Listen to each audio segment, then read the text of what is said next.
অসংখ্য ফুলের বাগান, যেসব ফুল ফোটার কথা নয় তারাও আজ ফুটে উঠেছে, যেসব ফুল ঝরে যাবে তারাও আজ নূতন করে ফুটে উঠেছে।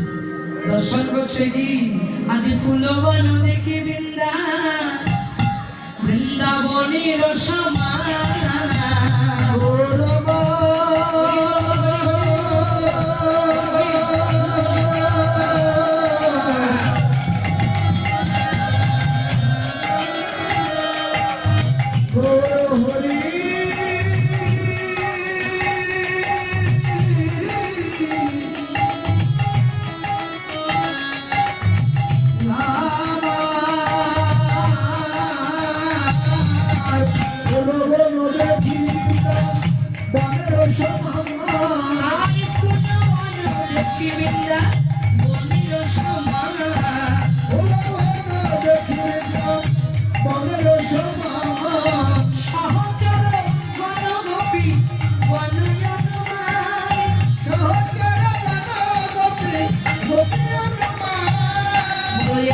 সেই বৃন্দাবন